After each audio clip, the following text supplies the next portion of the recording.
Shrek, something terrible has happened. Merlin has captured Princess Fiona, but you can rescue her by going on a quest. Let me introduce you to your foe.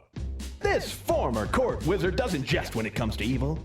Kings tremble and kingdoms fall when he's in town.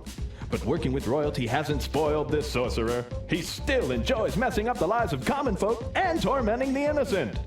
He's the meanest magician this side of Duloc Hills, Merlin! And just what every sorcerer needs, a place to get away and really let loose.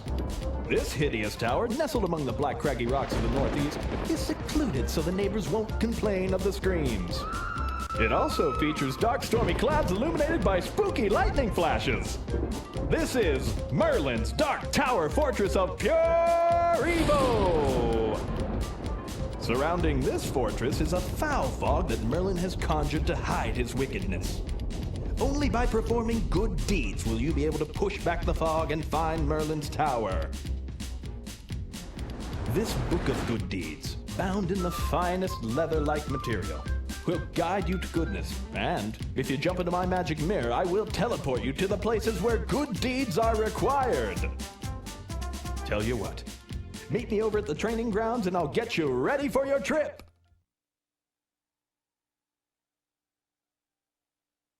Hello everyone and welcome to Shrek for the original Xbox, a tie-in for the first movie, though you'll be hard-pressed to find any of the charm, humor, or tone of the first movie in this game. It has a very different tone from the movie, even though it does attempt to be humorous.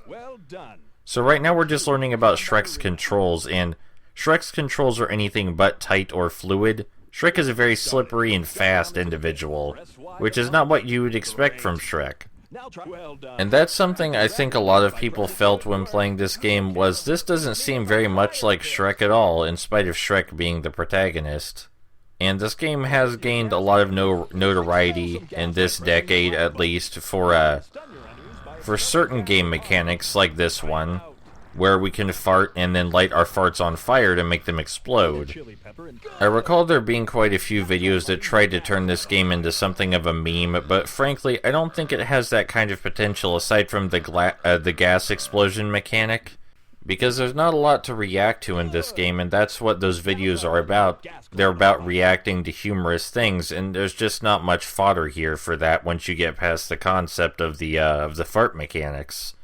But what there is in this game is actual game design, however questionable it is, and that's why I'm playing it.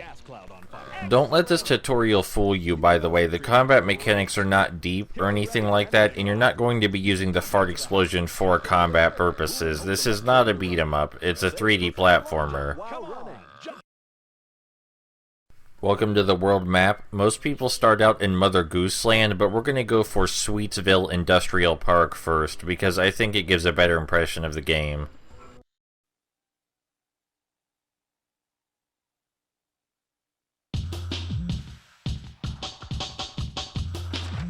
The gingerbread man anxiously hobbled over to Shrek. "Shrek!" he shrieked. "Am I glad to see you? We have had our share of problems here in Sweetsville lately. Those factory whistles are driving me crazy. Please give them a good punch or kick and shut them off. Watch your back, though.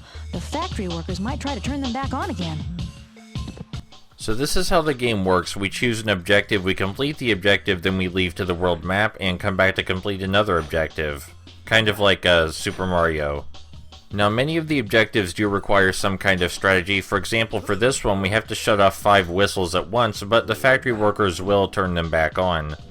In order to accomplish this, I recommend punching the middle whistle first, because that's the one they have the hardest time reaching. That way they'll go for it while you punch the other ones.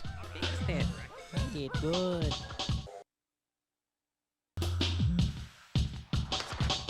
Shrek stumbled across a poor candy citizen hunched over and moaning in pain. "What's wrong?" Shrek asked, sensing the possibility of a good deed. "It's that Frankendrop guy," he moaned. "He's been swindling all the workers out of their lunch money. He bet me I couldn't throw him out of the ring 3 times in a row. The last thing I remember is stepping into the ring. Then everything went black. Shrek, you must help us win our money back. Throw Frankendrop out of the ring 3 times.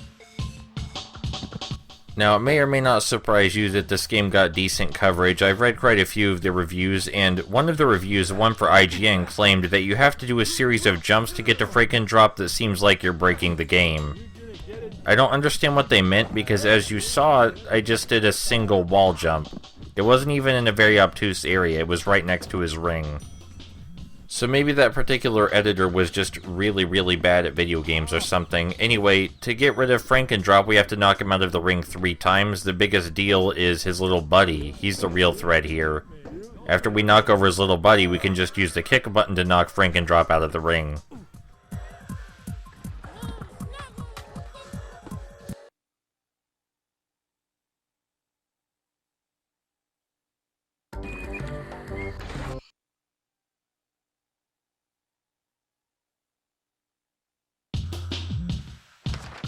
The factory foreman seemed panicked as he explained his problem to Shrek. There's been an incident in the cotton candy wing. One of my workers has fallen into the cotton candy spinner and I can't get him out unless we shut down the power. Shrek, go into the power station and knock out the generator so I can rescue my worker. Careful though, the factory workers will try to turn it back on. Hold them off long enough for me to get my man out of trouble.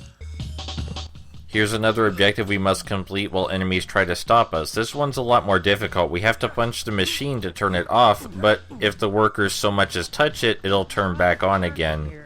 And we have to hold them off for a long time. The solution to this is to grab any workers in the building, shove them out the door, and then guard the doorway for the 30 seconds. 30 seconds is a long time to protect the machine from all these guards. Or workers, I guess I should call them. And fortunately for us, we found the optimal strategy. I've seen a lot of people play this game using the kick button all the time, which seems really weird. Usually it's people's instinct to use the basic attack button and spam that, and in this game that's actually a good idea, so I recommend doing that. Maybe they had difficulty because the basic attack button was Y instead of X.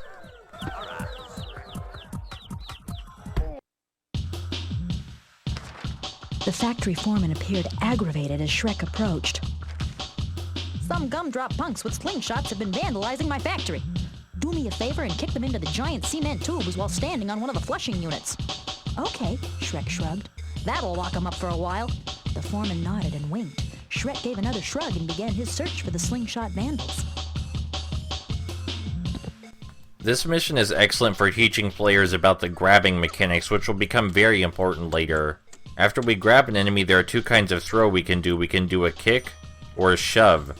The shove is very useful for horizontal distance. The kick, mostly vertical, shoots them in an arc. For this mission, we want to use the kick. Obviously because we're trying to get them inside those cement tubes and flush them down.